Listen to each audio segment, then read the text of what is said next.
Hey, it's Jabbo. Welcome to BrickTsar, your home for vintage Lego. And yes, we're finally looking at a vintage Lego set. This is one of the last remaining sets I need to piece together. I got a few more I need to piece together from the Lego Land theme. It's not really a theme, but it's what a category that a lot of Lego sets went into in the mid 70s, early to mid 70s. So this is set 353. I have the instructions. I have the set.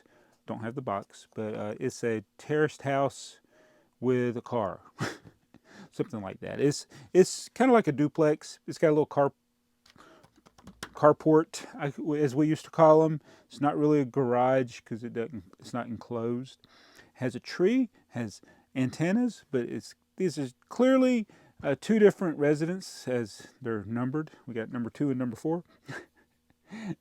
And so they're on the even side of the street. So this is one that I pieced together. The main thing to get was the base plate. It is a unique base plate, has the rounded curves, has the white dots on it to get you started building, which I've said this probably a dozen or more times on this channel. I kind of didn't like the white dots when I was a kid because it was fine for building the set, but if you wanted to build your own thing, the little white dots would more than likely be showing up unless you intentionally tried to cover them up. So it was kind of annoying as a kid, but I understand why they do it in this era. They wanted people to, when they're following the steps, to be able to build it correctly because people probably didn't think to count. I don't know. You count from the edge of the base plate how many studs, and it's hard when it's in the middle of the base plate when you're putting those first bricks down. But yeah, it's not really a thing that was, I think, needed, but they did it on a lot of sets that had base plates back in the day. So that was one of the main parts. The tree, I think, is the next hardest thing to get. It's in more sets. This is, I call them granulated trees. It's almost like these little things glued on it, and I think these are like snowflakes. I don't think they're kind of wusses. No, they're snowflakes in that they're probably all different. and I'm going to tell something else related to the tree and the set in a minute. And then after that, the antennas. Now the antennas, they're getting expensive because these prongs tend to break off. I think everybody that's collected vintage Lego kind of knows that. You find these sometimes. I've seen them. I don't think I've ever come across one where all of the prongs were broken off, but usually at least 1 or 3, somewhere in that range, they're broken.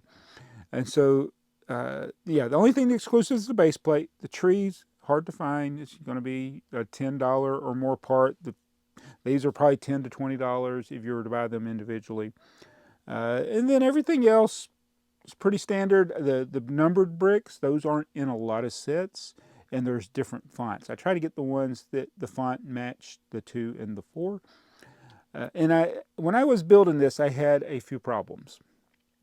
Not related to Lego's design of this set. Just I had the checklist of the parts that I printed out, and I did a live stream, a members only live stream. My goal was just, it's only 149 pieces. Did I say it came out in 1972? It'd take a few minutes to build. I could probably build this in maybe 15 minutes or 20 minutes or whatever. And so I sat down to do a live stream. I didn't get all the parts. And it was parts that are on the first layer. I didn't get all of, I think some of the black bricks, and I didn't get the windows. So my grandson was here at the time. And I thought since it was going to be a short live stream, he was distracted with the trains. But of course, anytime I start filming, he gets very interested in what I'm doing. So he came over here and he was interested in this. And then I had the missing pieces. And he went on the journey with me to find the windows. I have a drawer. All that sorting I've done is great. All those windows, all the red windows and doors, they're all in one drawer. I haven't sorted them as to the type of window. That's the next phase of sorting. So eventually I will do that. So the 1x2 windows that this one has, they're smaller, smaller than the others. So they kind of, small parts tend to fall down to the bottom. So it's kind of hard to dig them out. And then I had the other problem. they didn't have the glass. And it's hard to tell from this picture. I think they're supposed to have the glass, but I have a ton of these that don't have the glass. And I'm not 100% sure if it's just because the little piece of glass fell off or because they never had them. And as I'm looking at this, there's also, oh, there goes the car. There's the lip at the bottom of the windows, like the window sill. There's different versions of that. And I'm looking at the back of this, and I clearly got two different types of window sills. So I'll probably take this apart, but I need to make sure that whether or not the windows are the right one, they all match. And so it's supposed to be like a crawl space, I think, which is kind of odd. No, I guess it's not odd. I guess they would have had crawl spaces back there. Yeah, I'm showing this like I'm in one of the lifestyle photos. I'm looking at it from back. So this is what you see if you're the lifestyle person that's in there. You see the back of it. So I think these, the fenced-in area, yeah, it's a concrete front yard. It's a little patio, I think, where you can entertain in the front. I think the patio would work better in the back, but I'm sure this was roughly based on something from that generation. Now this, I didn't realize it. I mean, I've probably looked at this a bunch of times, but this feels like it was made in the 60s. I should know it's the 70s because it has the mini wheels. These are pretty much, there might be, I think there's one or two sets from 1969 that had the mini wheels, but it's pretty much a 1970 and up thing. So it just feels like it was made in the 60s, but it's 1972, and I'm like, oh, they still had granulated trees in 1972.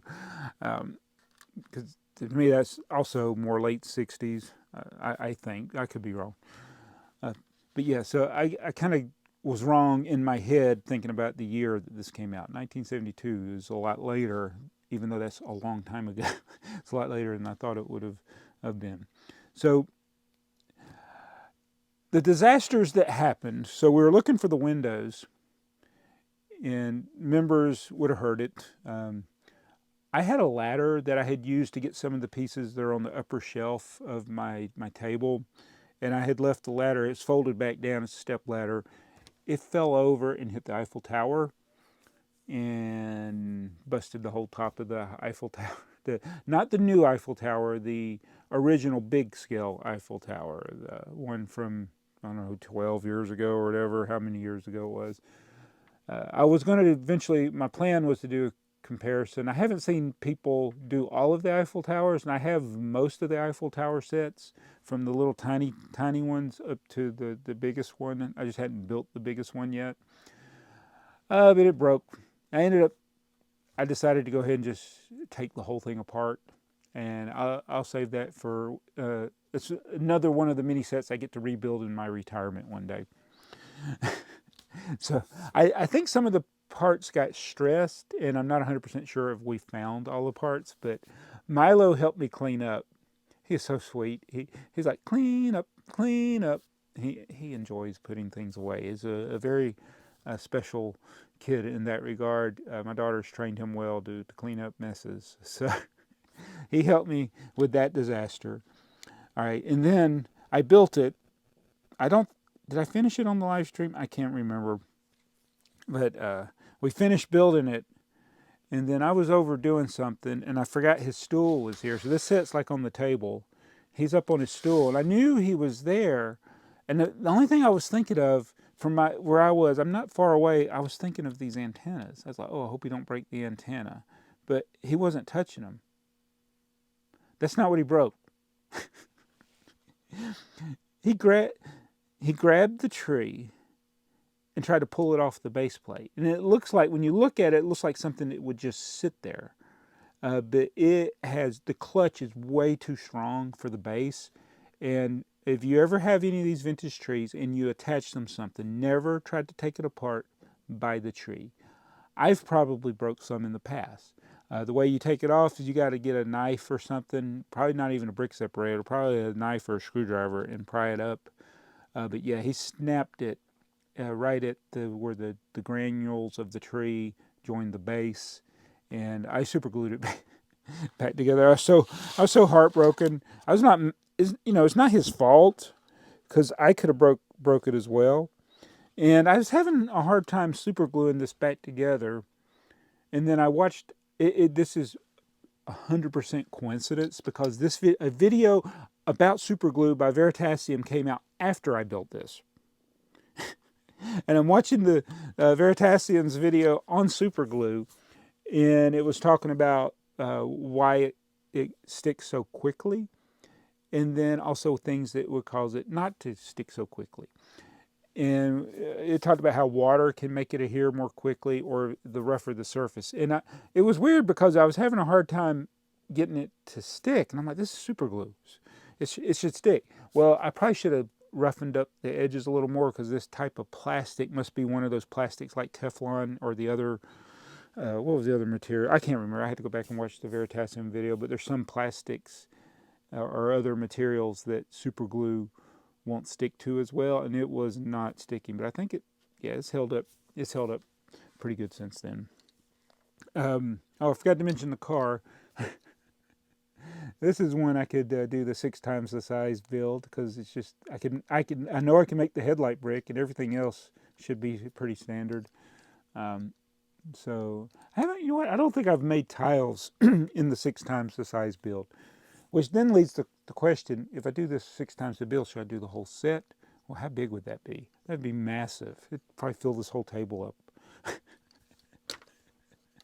I want to do a building in the 6 times the size build that we have, the tipper truck and the police car. I might be going to another car like maybe the taxi or something for my next project, but I do want to do a building, but it'll have to be a small building. I can't be like that guy, the guy that built the Yellow Castle, which was the inspiration for the 6 times the size build. He could sit inside the Yellow Castle. That's how big it is in that scale. So if I build something like this, it'd be massive.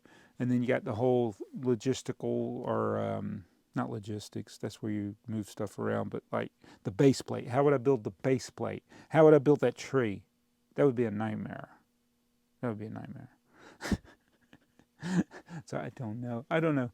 But that's the set 353 vintage house. I don't know what countries this was available in, but yeah, I pieced it together.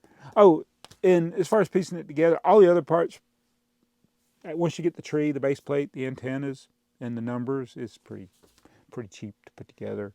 And I had all the rare parts. Oh, and the tiles. These are the 2x2 gray tiles are the kinds without the groove. They're not expensive parts to get, and they're in a ton of sets, so it's not too hard to get them. But I had all those. I had the tiles, the tree, the antennas, the number bricks. I just never pieced together the common piece. It only took a few minutes to do that. But yeah, that's another vintage Legoland set. I love these sets, and I'm looking forward to getting that table cleared off. I want to do 2 things. I want to build a Legoland, but also I want to do the HO scale train layout. And this kind of fits more with the HO scale stuff. It's because it's the same doors that they used in the HO scale era of Lego. But anyway, thank you for watching this. If you enjoyed this video, I got 4,900 others. You might not enjoy all those though.